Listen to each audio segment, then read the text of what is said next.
Le professeur Nkumu Frey, en sa qualité de vice-recteur de l'Université de San Moon, le directeur général du FPI, Berthamudi Tshisekedi, s'est rendu en République de Corée, plus précisément dans la ville de Cheonan.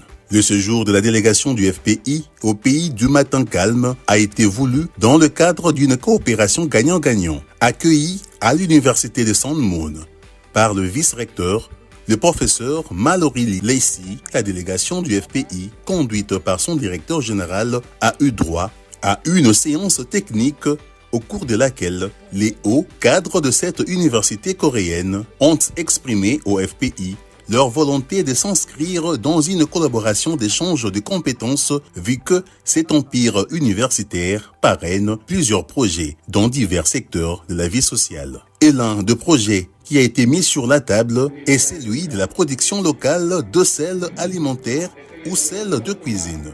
La production du sel de ménage en République de Corée fait l'objet d'une grande histoire et de la culture. Une anecdote dit même que c'est grâce à la consommation du sel de haute facture que la population de cette partie de la planète a une bonne qualité de vie. La délégation du FPI est allée visiter le musée du sel qui a fait montre de plusieurs procédés d'extraction de sel depuis des millénaires. Et sur place, la délégation a vécu la technologie de l'extraction du sel par évaporation solaire. Il s'agit d'une méthode naturelle utilisée pour extraire le sel des étendues d'eau salée telles que les marais salants, les lacs salés et les eaux côtières. Dans ce processus, l'eau salée est accueillie dans des bassins peu profonds et est laissée à évaporer sous le soleil.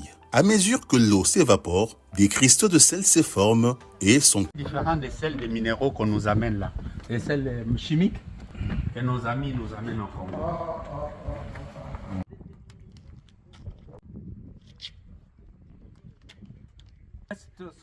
Voilà. Oh, vraiment. C'est hygroscopique. En effet, une firme sud-coréenne dénommée Preseos Korea, au bout d'une dizaine d'années de recherche et développement, a mis au point un procédé innovant d'extraction verticale sur 3 dimensions du